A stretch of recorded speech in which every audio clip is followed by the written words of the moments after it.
மக்களை திசை திருப்புவதற்காக சட்டப்பேரவையில் பல்வேறு தீர்மானங்களை முதலமைச்சர் மு.க.ஸ்டாலின் கொண்டு வருவதாக அதிமுக துணை பொதுச் செயலாளர் கே.பி. முனுசாமி விமர்சித்துள்ளார். கிருஷ்ணகிரியில் செய்தியாளர்களிடம் பேசிய அவர், தமிழகத்தில் தமது தோல்விகளை மறைப்பதற்காக பாஜகவை விமர்சிப்பது, எதிர்க்கட்சித் தலைவர் எடப்பாடி பழனிசாமியை கேள்வி கேட்க விடாமல் செய்வது போன்ற செயல்களில் முதல்வர் ஈடுபடுவதாகவும் குற்றம் சாட்டினார். தமிழகத்திலே தோல்வியடைந்துவிட்டு அந்த தோல்வியை ஒன்று பாரதிய ஜனதாவை எதிர்ப்பது, அடுத்தது கேள்வி கேட்கின்ற கழகத்தினுடைய பொதுச் செயலர் எடப்பாடியை அவர் விமர்சனம் செய்வது. நீங்கள் பார்ப்பீர்கள் என்று சொன்னால், இப்பொழுது தொகுதி மறுவரை கேள்வியை எழவில்லை, அதற்கு ஒரு தீர்மானத்தை கொண்டு வருகிறார்.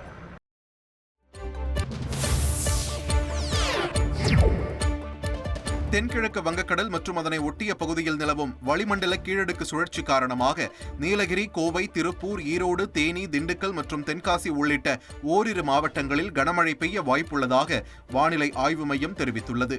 தொடர்ந்து தென் தமிழகத்தில் ஒரு சில இடங்களிலும், வட தமிழகத்தில் ஓரிரு இடங்களிலும், புதுவை மற்றும் காரைக்கால் பகுதிகளில் இடி, மின்னல் மற்றும் பலத்த காற்றுடன் கூடிய மணிக்கு 30 முதல் 40 கிலோமீட்டர் வேகத்தில் லேசானது முதல் மிதமான மழை பெய்யக்கூடும் என்றும் தெரிவிக்கப்பட்டுள்ளது.